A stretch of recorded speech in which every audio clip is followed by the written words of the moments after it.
더불어민주당 국회의원 신현영입니다. 최근 흉기 난동 사건으로 인해서 가족을 잃은 유가족 그리고 부상자들께 진심으로 깊은 위로의 말씀을 드립니다. 중증 정신질환에 대해 국가가 좀 더 적극적으로 나섰더라면 지금의 안타까운 비극을 막을 수 있지 않았을까 하는 참담한 마음입니다. 오늘 자리를 통해서 중증 정신질환자에 대한 국가 책임 강화 필요성을 국민 여러분께 말씀드리고자 합니다. 우선 참석자 분들 소개 올리겠습니다. 조순득 대한정신장애인 가족협회 회장님이십니다. 김영희 대한정신장애인 가족협회 정책위원장님이십니다. 배점태 한국조현병회복협회 회장님이십니다. 오종진 한국조현병회복협회 이사님이십니다. 이진순 한국정신장애인 가족지원가협회 회장님이십니다. 김광숙 한국정신장애인 가족지원가협회 이사님이십니다. 이화영 대한신경정신의학회 법제 이사님이십니다.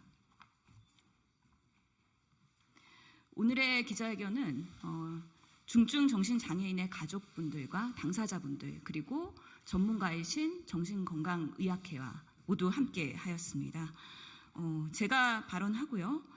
그 다음에 조순득 대한정신장애인 가족협회 회장님, 다음으로는 배점태 한국조현병회복협회 회장님, 다음으로는 이진순 한국정신장애인 가족지원가협회 회장님, 그리고 마지막으로 이화영 대한신경정신의학회 법제 이사님께서 발언하시겠습니다. 2019년 진주 아파트 방화 흉기 난동 살인 사건에 이어서 분당 서현역 흉기 난동 사건 그리고 여기저기 이어지는 살인 예고들까지 두렵고 혼란스러운 시기입니다.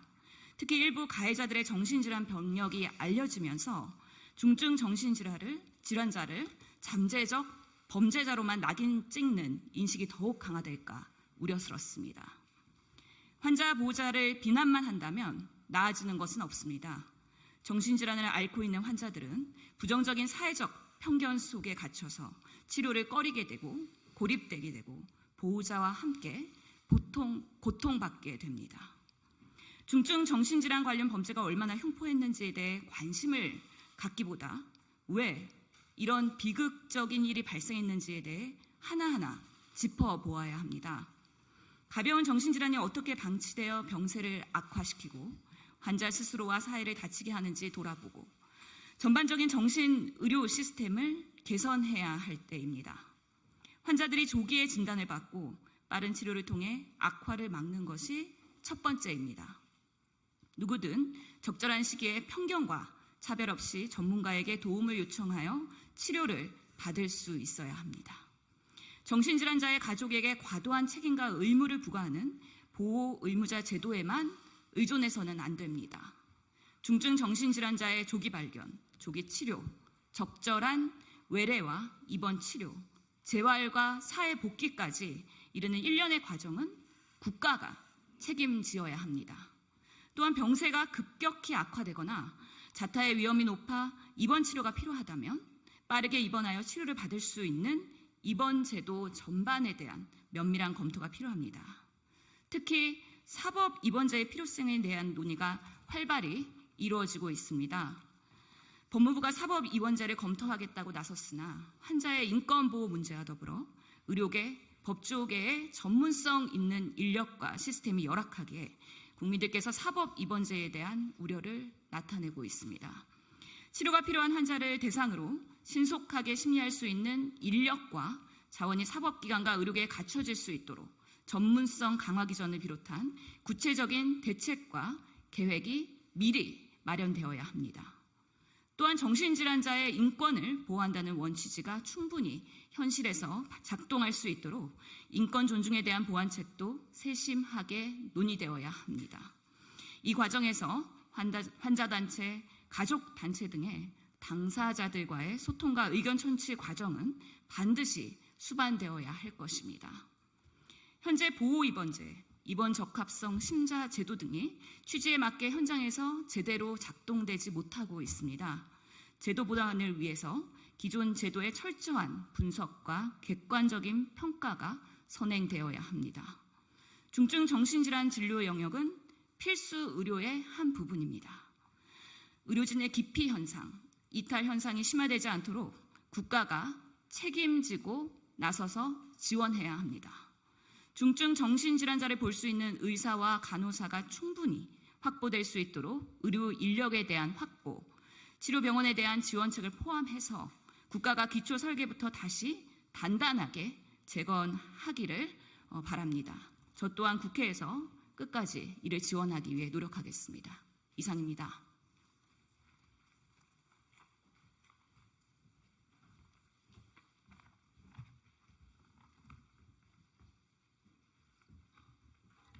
대한정신장애인가족협회 회장 조순덕입니다. 최근 서건역과 대전 등에서 잇따라 발생한 정신질환자의 흉기 난동 사건과 관련해 정신장애인 가족단체 세 곳에서 입장을 말씀드리고자 이 자리에 섰습니다. 먼저 이번 사건들로 큰 피해를 보신 분과 그 가족분들께 깊은 위로의 말씀을 드립니다. 2016년 강남역 화장실 살인사건, 2019년 진주 방화 살인사건, 그리고 언론의 주목을 상대적으로 덜 받은 가그부터 매년 꾸준히 일어나는 조현병으로 대표하는 중증 질환자가 적절한 치료를 받지 못한 상태에서 벌인 중범죄 사건들이 있습니다. 우리나라의 정신보건법은 중증 질환자에 대한 사실상 모든 것을 가족 정신건강복지법상 보호의무자 제도에 결정하고 실행하고 책임지도록 하고 있습니다.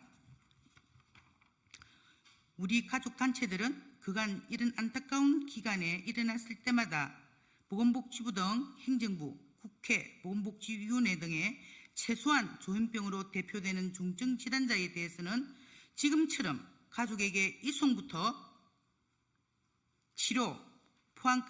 치료까지 포함 모든 것을 더 떠넘기지 말고 모든 해외 정신건강 선진국들처럼 최소한 조현병과 같은 중증의 정신질환만이라도 가족이 아닌 국가가 주도해서 관리하고 책임지는 중증질환 국가 책임제를 도입해달라고 애타게 요청드렸습니다. 그러나 그분들은 저희 주장의 당위성은 인정하면서도 인력과 예산의 부담 등을 사유를 들어 예민해 왔습니다.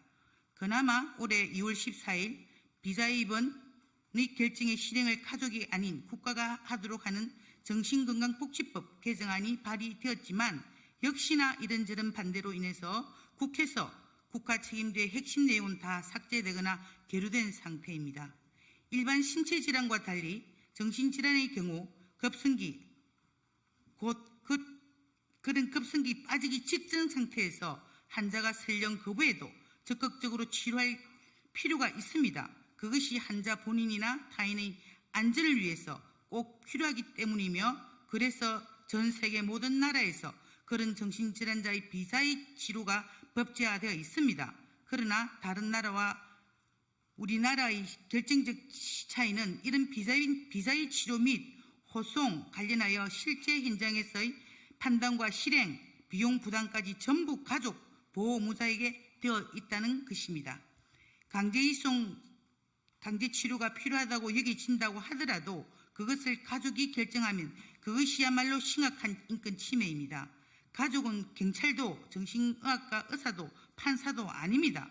정신질환을 가진 가족이라고 할지라도 그 사람은 다른 가족의 소유물이 아니라 독립적인 인격체입니다.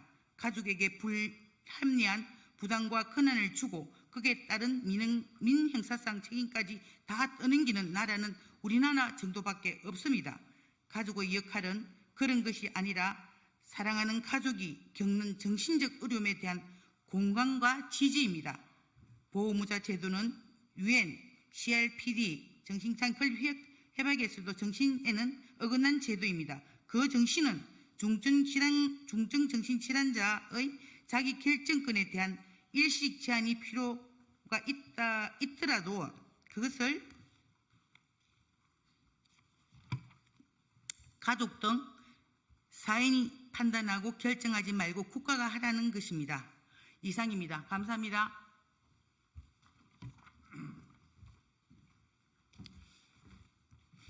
안녕하세요. 한국조현병회복협회 심지혜 배점태 회장입니다.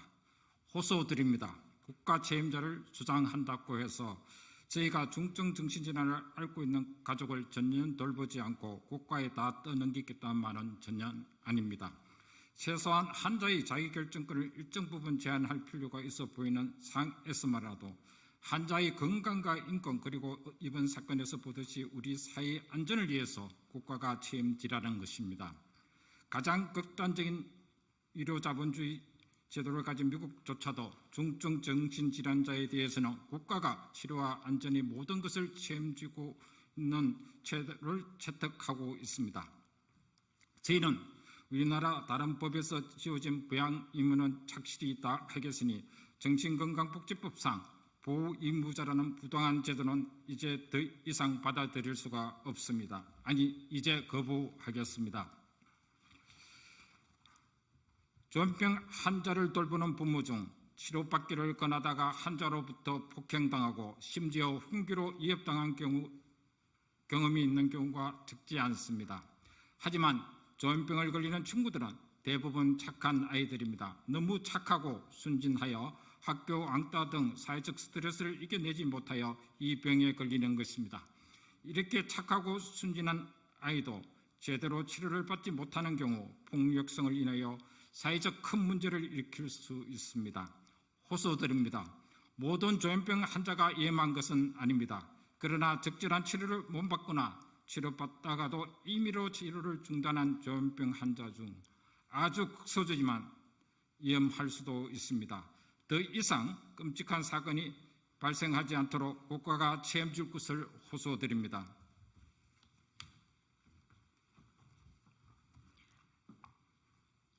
안녕하세요. 한국정신장애가족지원협회 이진순입니다.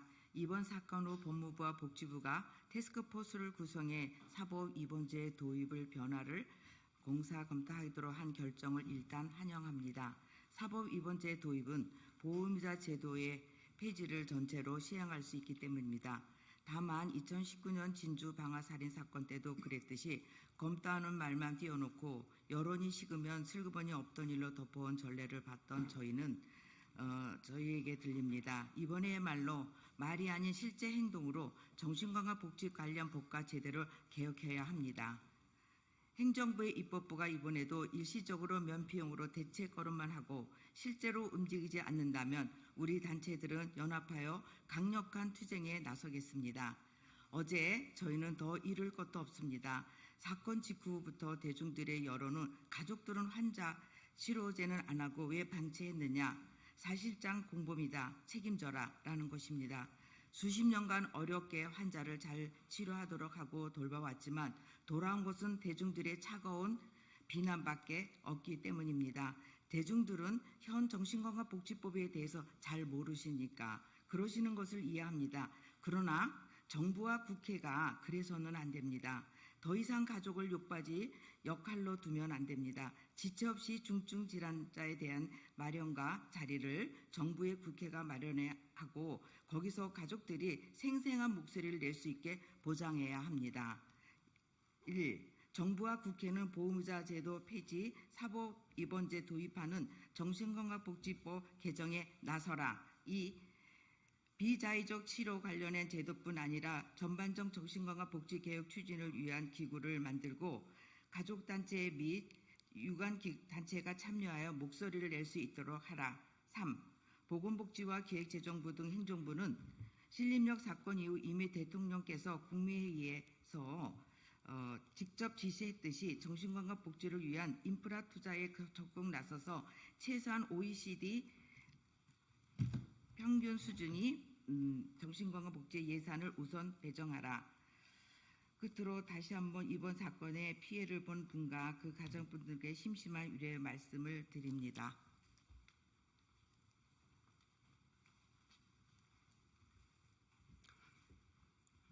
네, 안녕하세요. 대한신경정신의학회 법제이사 이화영입니다. 최근 일련의 사건으로 발생한 희생자 그리고 그 가족 그리고 온 국민에게 위로의 말씀을 전합니다. 정신질환은 제대로 치료가 됐을 때 공격성이 그리고 범죄율이 일반인보다 훨씬 낮게 떨어지게 되어 있고 적절한 치료를 받았을 때 회복까지 가능한 질환입니다. 그래서 여러 나라에서 정신질환에 대해서 적절한 치료를 어떻게 할까 고민을 하면서 미국에서는 사법입원, 영국과 호주에서는 심판입원 이런 제도를 실시하고 있습니다.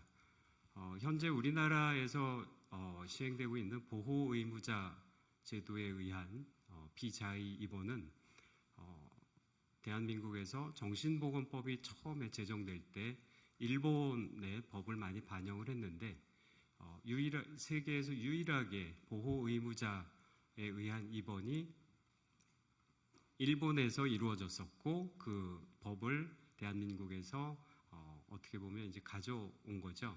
근데 정작 일본에서는 20년 전부터 보호의무자 제도에 의한 비자 입원을 축소시키기 시작해서 2013년에 없어졌습니다. 세계에서 유일하게 보호의무자에 의해서 입원이 유지되는 것은 이제 대한민국이 유일합니다. 그래서 사법입원이나 심판입원이나 이러한 제도들을 도입을 하고 있는데 사법입원, 심판입원 이러니까 왠지 그 대상이 범죄 피의자인 것처럼 이렇게 인식이 돼서 인권 침해가 있을 것 같은 이런 이미지가 있는데요. 실제로 비자의 입원에서는 치료 목적도 있고 치료를 진행을 하려다 보니까 인권이 제한되는 이런 두 가지 측면이 있습니다. 그래서 사법입원이나 심판입원의 대상은 정신질환이 있는 그 당사자에 대한 심판이나 사법적인 판단이 아니라 그 당사자가 당하는 인권 침해, 인권이 어찌됐든 그 일정 기간 자유의사에 반해서 일정 공간에 있어야 되기 때문에 그때 침해되는 그 인권에 대한 사법적인 판단 그리고 심판 이런 대상이 그런 인권이 제한되는 면에 해당된다는 이런 측면이 있습니다. 그래서 사법입원, 심판입원 이러면 굉장히 인권이 침해되는 이런 입원 제도인 것 같지만 오히려 그 반대의 측면이 크다라는 거죠. 인권 침해되는 부분에 대한 법적인 판단이 주어진다는 면이 큽니다.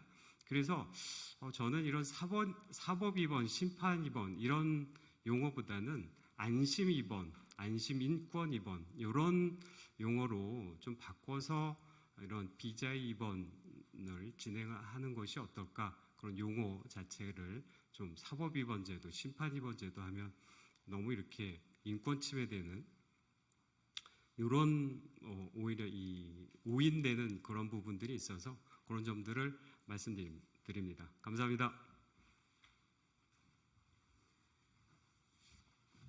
예, 이렇게 해서 중증 정신질환 국가 책임 강화 관련한 기자회견을 우리 가족 당사자와 그리고 전문가들의 목소리 들어보면서 종료하려고 합니다. 다시 한번 강조드리지만 중증 정신질환자 조기 발견과 조기 치료 그리고 적절한 외래 입원 치료, 재활과 사회 복귀까지 일련의 과정은 국가의 책임이 앞으로도 강화되어야 되고 이런 것들이 구현되기 위해서 어떤 제도가 가장 합리적인 것인지에 대한 국회의 논의도 앞으로 이루어질 것으로 기대합니다. 마저 못한 오늘 기자회견의 질문은 밖에서 백브리핑 하면서 받도록 하겠습니다. 오늘 관심 가져주신 언론과 국민 여러분께 감사드립니다. 이상입니다.